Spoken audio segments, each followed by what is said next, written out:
여러분 혹시 친구들이랑 얘기하는 와중에 말끝에서 느껴지는 어떤 미묘한 분위기 하나 때문에 내가 뭐 잘못했나 하고 걱정해 본 적 있으신가요? 이런 걱정을 만약 자주 하신다면 아마 눈치는 누구보다 빠르지만 마음은 금세 불편해집니다. 겉으로는 조용하고 배려심 넘치지만 속에서는 감정 레이더가 쉬지 않고 돌아가는 타입, 바로 초민감자 HSP인데요.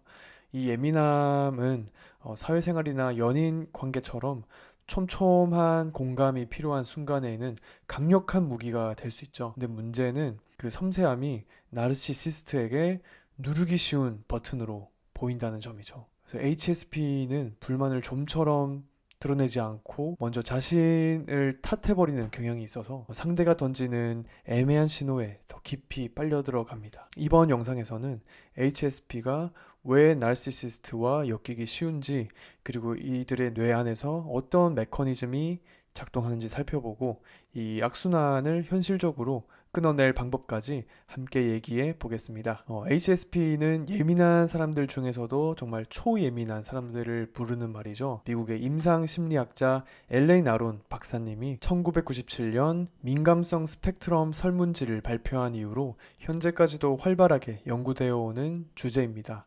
여러 후속 연구들 중에서도 흥미로웠던 건 HSP 설문의 응답을 통계 분석한 결과 그 특성이 몇 가지 하위 특성으로 묶일 수 있다는 결과들이 있었어요. 그 중에서도 공통적으로 설명되는 요인이 Low Sensory Threshold라고 하는 감각 예민과, 그리고 이제 Ease of Excitation이라고 이제 해서 정서 예민이라고 부를 수 있는 이 두 요소가 있었는데요. 오늘의 주인공은 바로 정서 예민이라고 할 수 있을 것 같습니다. 정서적으로 예민한 HSP는 옆 사람의 작은 표정 변화에도 곧장 내가 뭘 잘못한 걸까라는 생각으로 이어집니다. 이렇게 시작된 불안 증상은 옥스퍼드 임상심리학자 데이비드 클라크와 맨체스터의 에이드리언 웰스가 설명한 사회적 불안 과정과 잘 맞아 떨어지는데요. 먼저 머릿속에서 사람들이 나를 무능하게 볼 거야처럼 부정적인 어떤 예상이 떠오르면 곧이어서 얼굴에 열감이나 목소리가 떨리기 시작하고, 거기에 과도하게 집중하다 보니 결국 말을 아끼거나 고개를 숙이는 식의 안전 행동을 취하게 되는 거죠. 이때 심장 박동수와 근육 긴장도가 높아져서 불안이 증폭되고, 심지어 상황이 끝난 뒤에도 내가 이상하게 보였을 거야 같은 왜곡된 사후 해석으로 마무리되면서 사회적 불안의 악순환이 발생하는 것이죠. 그렇기 때문에 HSP의 섬세한 정서 감지 능력은 이런 사회적 불안으로 증폭되기 쉬운 것이죠. 바로 이 지점에서 나르시시스트가 등장합니다. 나르시시스트는 자기중심적이고 공감 결핍이 있고, 특히 타인을 통해서 우월감을 확인하려는 욕구가 강한 성향이죠. 두 사람의 전략을 비교해 보면 이렇습니다. 예를 들어 팀 회의에서 상사가 이유 없는 비판만 하는 상황을 떠올려 보세요.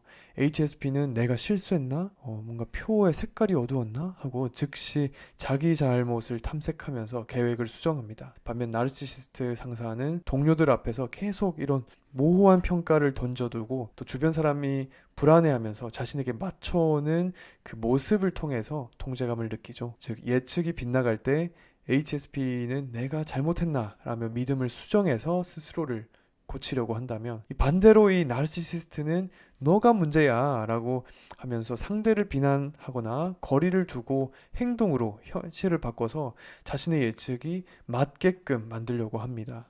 이렇게 HSP가 조금만 흔들려도 바로 반응한다는 사실을 학습한 나르시시스트는 칭찬과 냉담을 오가면서 상대를 시험하게 되고, 여기에 걸려든 HSP는 내가 더 노력해야겠다 하면서 조정을 거듭하겠죠. 이렇게 해서 두 사람의 관계에 악순환이 시작되는 건데요. 그렇다면 뇌 차원에서는 어떤 일이 벌어질까요? 영국 UCL의 위대한 이론신경과학자 칼 프린스턴은 우리 뇌가 끊임없이 현실을 예측하고 예측 오류를 최소화하려 한다고 설명합니다. 그러니까 우리의 불안과 스트레스는 예측이 틀릴 때 울리는 알람과 같은 역할을 한다는 건데요. 여기서 재밌는 건 이 예측 오류를 줄이기 위해서 우리는 두 가지 방법 중에 하나를 쓸 수가 있는데, 먼저 믿음을 수정해서 우리의 예측을 바꾸는 것이죠. 또는 우리 행동을 통해서 현실을 바꾸어서 우리가 받아들이는 신호를 이 예측에 맞추어 가는 방법도 있습니다. 그런데 HSP는 주로 첫 번째, 내가 틀렸구나 라고 내부 모델을 고쳐버리고, 나르시시스트는 두 번째, 바로 현실을 내가 원하는 대로 움직이자 쪽을 택하게 됩니다. 이렇게 서로 다른 전략이 맞물리면서 HSP는 갈수록 더 자기 검열을 하게 되고, 나르시시스트는 갈수록 통제감을 키우게 된다라고 볼 수 있습니다. 의식 연구자 애닐세스에 따르면 우리의 자아 자체도 뇌가 예측하는 모델로 설명을 하는데요. HSP가 그동안 나는 참아야 하는 사람이라는 내러티브를 유지해 왔다면, 그러한 내러티브를 깨려는 순간조차 이 예측 오류로 받아들일 수 있기 때문에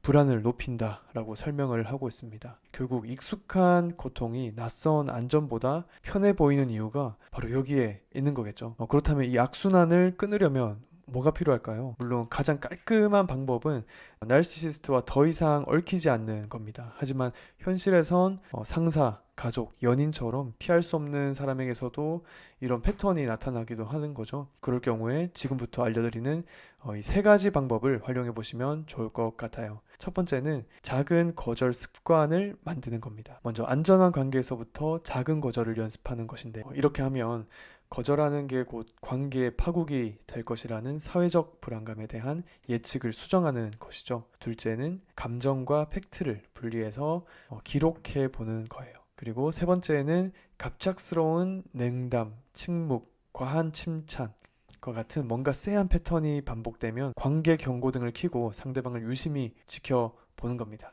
특히 당혹스러운 감정이 치솟을 때 10초 그라운딩 브레이크를 연습해보세요. 자리에서 10초간 발바닥과 의자가 닿는 감각에만 집중을 하면서 호흡을 세워보는 건데요. 이렇게 몸 감각에 주의를 돌리면 편도체의 과활성화를 줄이고 차분히 대응할 수 있는 여유가 생길 겁니다. 이 세 가지 방법은 심리학 분야에서 잘 알려진 기법들인데요. 물론 완벽한 만능 열쇠는 아니지만 뇌가 예측 오차를 견디는 근육을 기르는데 확실한 출발점이 될 수 있을 겁니다. 오늘은 정서 예민이 있는 HSP가 어떻게 나르시시스트와의 관계에서 불안의 악순환에 빠지게 되는지, 그리고 이 악순환을 끊기 위한 세 가지 방법에 대해 알아봤습니다. 예민함은 세상을 더 정교하게 읽는 능력입니다. 뇌가 보내는 불안 신호를 내가 틀렸다는 확증으로만 받아들이지 않고 예측이 빗나갔구나, 그럴 수도 있지 하고 한 박자 여유를 두면 섬세함은 약점이 아니라 강력한 자산이 될 거라고 생각합니다. 오늘 이 영상이 도움되셨다면 좋아요와 구독 잊지 마시고 여러분의 경험도 댓글로 나눠주세요. 감사합니다.